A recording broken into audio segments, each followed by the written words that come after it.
Have you ever looked back at your year and thought, where the f did all my money go? Or maybe you've asked yourself, how can I make this year the year I finally achieve my financial goals and strive higher than I ever have before? If you have, you're not alone. I've been there too, and that's exactly what we're tackling in today's video. In 2024, I made over $114,000, and this year my mission is to double that while making smarter financial moves and setting up myself for success in the long run. Now grab your tea or your journal or whatever helps you lock in, and let's get into how we're gonna make this year our financial glow up, okay? I just noticed the craziest thing. Almost 80% of you guys are not subscribers. I have a goal to get that down to 50%. So if you guys can do me a favor before we start this video and hit that subscribe button, it's really gonna help to push my video in front of more people like you who relate to this content, where we can build and be on this journey together. So hit that subscribe button for me and let's get into the video. First, let's look at a brief recap of 2024. I recently posted my 2024 spending year recapped Spotify Wrapped style on my YouTube channel. You can take a look at that. I basically spent damn near $100,000, and a lot of it went to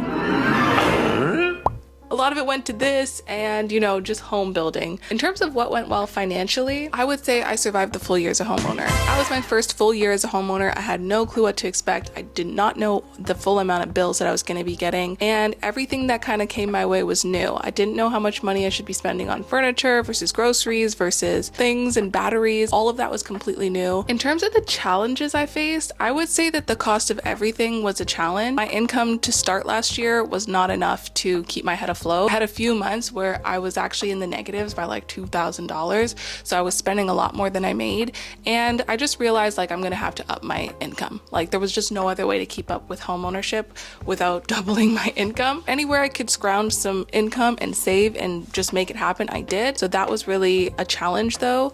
And making sure that I could keep up with the cost of everything was crazy. The cost of groceries, I am sick to my stomachs, fam.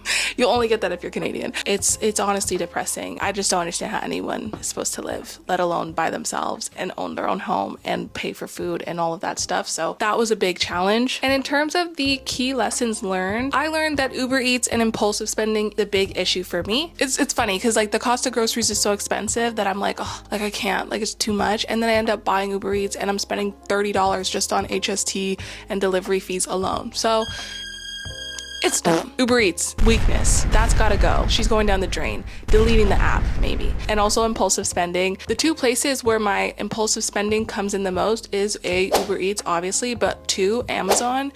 I have Amazon Prime. It's just so easy to get distracted where I'm like, you know what? It's time to start juicing. I'm gonna start juicing all my, let me get a blender, let me get this, let me get a scale. As inspirational as it is too impulsive and it's not sustainable is the best thing I can say. So that's the recap for 2024. We did it, we made it, we learned some things, and we're moving forward. Let's talk about my income goals for 2025. As I told you, last year I made $114,000, and this year my goal is to double my income. So how are we gonna do that? Now, when it comes to salary growth, the place that I'm at in my career, I don't expect to see much more salary growth unless I'm taking on a lot more responsibility. And being that my dream is not to work a 9-to-5 for the rest of my life, I think salary wise, I'm gonna be sitting where I am, which means that the income is gonna have to come from other avenues. There is a YouTuber that's called Lily Invests. I just found her YouTube page like 2 days ago and watched one video and was mind blown in love with her. So she talks about planting money trees, which are essentially your actions and efforts that are going to plant hopefully passive income streams for you in multiple areas. Everything I know about wealth and actually taking it to the next level has to do with diversifying your income, which means you don't just work one thing and get income from there. You spread it out. It's always a pie chart. We've seen the YouTube videos.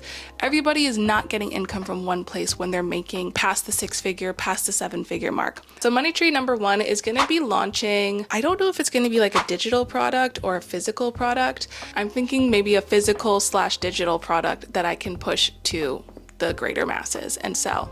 I got this idea because there's a video that I'm actually filming, and it's going to come out hopefully in February, where I shot the video and I was like, you know what? One, this video is something I would have loved to have seen when I was going through that transition of changing my mindset and tapping into the abundance mindset. And so I came up with an idea of creating a product that's gonna go with that video, essentially like a workbook, let's call it. I'm in the process right now, and I can actually film that too once I figure out how this works.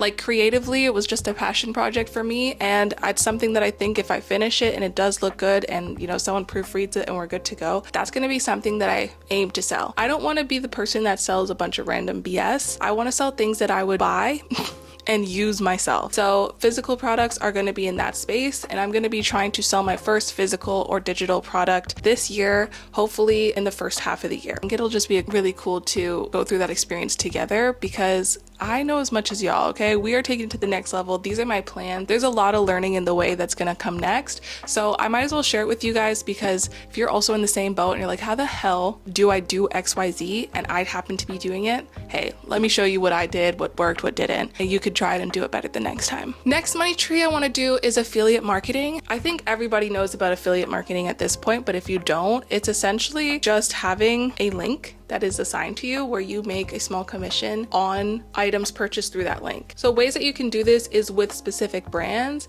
It's also like Amazon storefront. Anybody can make that. I'm gonna be setting that up as well. I'm pretty sure I have, and then I just like never did anything with it. It's not the biggest stream of income for people unless you're one of those like tech review guys. Then you tend to get a lot of income because you're getting millions of views on videos, but it's just a nice to have because the like effort to get it started is damn near zero. I'm also gonna work with brands and see about reaching out to brands who I can get affiliate marketing set up with, because there are products that I love to use, and so if I can share my link and an audience wants to buy from that link, getting that small commission, even if it's a little bit, is also going to help. It's going to diversify my income, and you never know what video is going to blow up. I think it really comes down to the like marketing strategy of how you're getting that video out. Another money tree I want to plan is brand deals, of course. One thing I've learned about YouTubers sharing their income is that even the highest earners sometimes they make about 100K, which I already made that last year with my salary, so that wouldn't necessarily double my income per se, but it's actually the brand deals that add that extra oomph to it, because some people have a specific one job contract where they're making a decent sum of money. Some people sign a year contract where they now have a partnership and they're making a large contract deal. Those are the deals that I want to make, and just build some relationships with brands. Throughout the money trees that I mentioned so far, what's important for me is authenticity and not selling myself. So while I know there are people that are making shit tons of money because they're selling anything and everything under the sun, I don't feel like I want to do that. I want to make sure I'm leading with integrity. I want to make sure that I'm really connected with the company, the brand, or the product. It's something that I've used, I've tried, I enjoy, and that's why I'm pushing it forward. So that might hinder me in the sense that, I'm not going to be selling 5 million things, but it's going to feel good to know that if I really enjoy something, that if someone's buying it through my link, not only are they supporting me, but they're going to get usage out of that thing that's going to help them with whatever their need was. So I just like the energy around that. However, it does mean affiliate marketing. I'm not going to be sharing links to every single thing. And brand deals, no, I'm not making a brand deal for a company that I don't believe in, because it just doesn't align with me. It's not going to sit right in my soul. Now, that's just my opinion, but what is your opinion? If you were starting to make your income, would you do affiliate links for any and everything just to see how it works and try to make some income? Or are you similar to me in that you're like, nah, I gotta really mess with the brand first before I put my name to something? This money tree has already been planting, and it is my YouTube channel. This has got to be one of the most difficult things that I've started up in my life, but the most rewarding. I genuinely love YouTube, so naturally it is a goal to monetize this channel and get the AdSense revenue coming in. The way the AdSense works is that you get RPMs. That's how they pay you, is the RPM rate. The way this works is that number, from what I can see in all the YouTube videos that I've watched, is constantly changing. That number, it can be high or low depending on your niche, depending on your content, depending on, your algorithm and the people that subscribe to you. There are so many variables to what your RPM is going to be, but from what I learned, this niche that I'm in, which is the finance, entrepreneurship, productivity, sort of mental wellness space, has got decent RPM. So all the more reason for me to continue pushing this content that I love to create, because when I finally do get monetized, the AdSense is going to be higher than, your average, let's say, fashion channel. Did a quick search to look at the average RPM per niche. People in blogs, how to install, estimated average RPM is about $3.50. Education, average RPM is about $5. Digital marketing and finance can range anywhere from $8 to $20. So you can see the huge jump from just being in a different niche that's going to earn you higher RPM. Increasing my financial literacy, learning how to make business business moves, being an entrepreneur. These are like literally core pillars of my personality and things that I strive for. So naturally I want to go on YouTube and talk about these things. When I monetize my channel, hopefully the RPM is gonna be coming in, okay? And when I finally monetize my channel and make that first check, I am going to share it with you guys. I'm gonna be so excited. It's gonna be the best video ever. Should I scream like the whole video? I don't know. We're gonna have a cake for sure. We're definitely probably gonna do a giveaway, but I don't even know what you guys would want. So comment below if I monetize my channel and did a giveaway. What the hell do you want? Want like a gift card somewhere? I don't know. Let me know. I don't know if you guys have been on the earn page of your YouTube studio if you have a YouTube channel, but you can actually start earning with memberships, supers, shopping, and the eligibility is less than to monetize your channel. The eligibility for this is to have 500 subscribers. So yay, we hit that. You need to have 3 video uploads in the last 90 days. Hit that too. And you need to have 3,000 watch hours as opposed to the 4,000.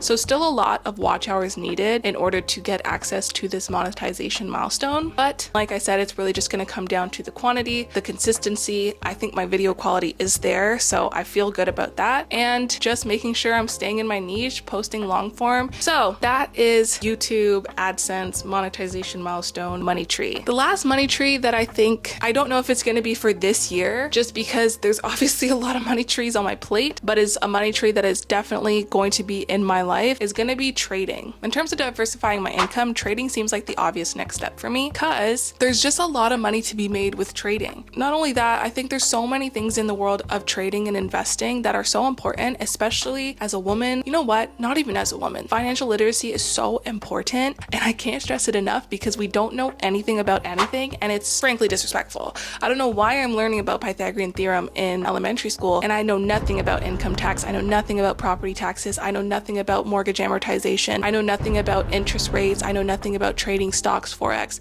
Why don't I know those things? That's how you know that school is literally just to prime us to be workers. It's actually messed up. I digress. But my point is, trading is just an important and obvious next step for me because it's going to bring income. And if I just learn to do it, I know I'm going to do it well. My head already is excited about it. Okay, now planting all these money trees takes a lot of discipline, a lot of strategy for sure, but it also takes a lot of focus and energy and just the mindset to really be able to tackle these goals. One of my big goals for last year was to really get that energy and focus so that I could take on these goals. I was doing everything right externally, going to the gym, getting 8, 9, 10 hours of sleep, drinking my 1.5 liter minimum of water a day, but I still found that my energy wasn't like where it needed to be, or at least my focus was where it needed to be, especially not on my period. And so it was really important for me to start focusing on what I put inside my body so that I could complement what I'm doing externally and hopefully increase that focus and like just mental clarity to get things done. And I'm happy to say that I accomplished that goal with this cute little shot. So this is the Magic Mind mental performance shot that I've been taking. Not only do I feel like I have this calm energy, but the focus lasts me for hours. And that's been really good because not only do I work full time, but I do all of these things on the side to try and set myself up for financial success. So your girl needs that focus, okay? It's non-habit forming, it's natural ingredients, it's caffeine free. So that's important for me because I've got heart issues, but you can have it with your caffeine. It's kind of like just a cherry on top to whatever routine you got going on now. Now on top of that, Magic Mind introduced me to their sleep elixir this year. The flavor is lemon chamomile, and that lemon really knocks you out at first. It's tart, but I kind of like it because the aftertaste that comes in right after is like this sweet chamomile. The goal of this like sleep performance shot is literally just to give you a better sleep. I definitely have issues falling asleep. That could obviously be due to the overstimulation of life for me. So this has really been helpful because it's not like it's making me drowsy, but once I put my head on my pillow, I'm knocked. It helps you fall asleep faster. It improves your sleep quality because you're having a lot more of that deep REM sleep. Sometimes when I take those melatonin gummies, if I take it a little bit too late, I wake up and I might as well be high.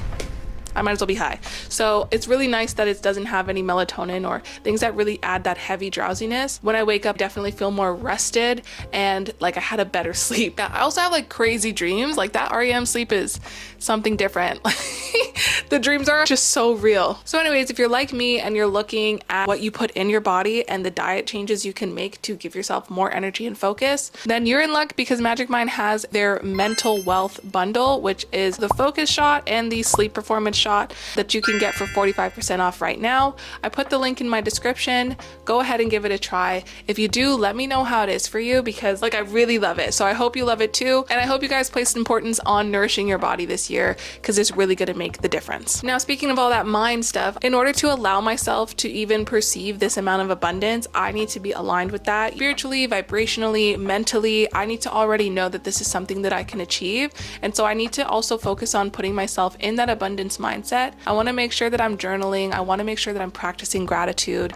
And I want to make sure that, you know, I'm opening up my mind and energy to the fact that I can receive this. And not just that I can receive it, but it's already on its way. So I feel like that is more important than anything, because scarcity mindset is such a big crux in the success or the progress that a lot of people can make, especially myself. Even coming to this point now, like I would have never thought I would have made a YouTube channel. I would have never thought I hit 500 subscribers like 5 years ago. I would have thought of 700 reasons why I couldn't do it, because I don't have enough money, because I have nothing to share, because nobody would watch a video. And so getting rid of those scarcity thoughts and replacing it with abundance is also going to be important for me to line up with this. I am no doubt scared of these goals. They are butthole clenching goals, but that now excites me. That's how I know that that shift is happening, and I want to keep nurturing that and working on that so that I can keep opening my mind to all of the amazing things that this world has to offer. Now let's talk about my savings and investing goals. One of my 2025 targets, and honestly it's a must, is to set up an emergency fund. I am raw dogging it with, you know, not really having much savings, and I want to be able to have that security for when I make the big leaps this year, which I am going to do. For those who don't know what an emergency fund is, it is basically 3 to 6 months of your monthly expenses that are set aside. That's what you use if something should happen. Let's say you lose your job, let's say you're injured and you're out of work, whatever it might be, where you're not able to make your main source of income, that emergency fund is going to take care of you. I especially need this because I have things like a mortgage, like condo fees, like bills to pay now that are going to come out month to month, regardless of if I'm sick, regardless of if I am working or not working. And so I want to make sure I have that set up so that if something should happen that's negative, or if something should happen that's positive, let's say I quit my jobs because I'm going to jump into my entrepreneurship full time, I want to make sure that I've got the buffer and just sort of a cushion that's going to allow me to go all in my ventures and not have to worry about paying my mortgage, eating, feeding my cat, things like that. Emergency savings is the main priority, and if I can build my little travel fund for this year, I want to do that as well. Moving into the financial glow up blueprint. So one, we obviously have planting the money trees. I've gone into detail about that. Another one is going to be a monthly no spend challenge. So I have a goal of saving for an emergency fund. You might be saving for travel, whatever it is. Having a monthly no spend week, I think, is going to be a great monthly check-in to say, how is my spending? And also having that moment of assessment before I pull out my card, before I tap, before I click buy on my phone, to be like, do I need this thing? Is it a necessity or is it a want? And just really setting up that mind to muscle connection about the things that I purchase and why I'm purchasing them. My hope as well is that it helps me save and plan better for my expenses so I can actually look ahead as opposed to just track my spending. Another plan is automating my savings and investing. So I need to get into more details of how exactly I'm going to set up my emergency fund, what account that's going to be, how much money I can actually pitch towards it, and what other budget cuts are going to happen so that I can add to my emergency fund and beef it up in the shortest amount of time. And when it comes to my investments, I already have automatic dividend reinvesting set up, which is like basically anytime I earn dividends on stocks, it's usually around $3 to $15. It automatically gets added back to that stock, which increases my stock share, which makes my dividend higher the next quarter or dividend payout. I also want to upgrade my tools. For example, my financial tracker. If you watched my 2024 spending wrap, that was my own tracker that I made from scratch. She was cute. She did the bare minimum basics, but I really want to beef up my financial tracker. So I will be purchasing one this year. I'm going to make that investment in myself so that the reporting is good and allows me to quickly get my snapshot, plan my budget, see my savings goals, track my net worth, and do all of those things all in one beautiful, hefty tracker. That's it for the 2025 financial glow up plan strategy. I'm excited. I want to hear, what are your strategies for hitting your financial goals this year? Are they similar to mine? Do you have another idea that you're working on as well that you want to share? Let me know. Let's share our brains. Let's put them together and let's just hit our goals this year. Don't forget to like, subscribe, and share if this video resonated with you. Love you guys. See you soon. Bye.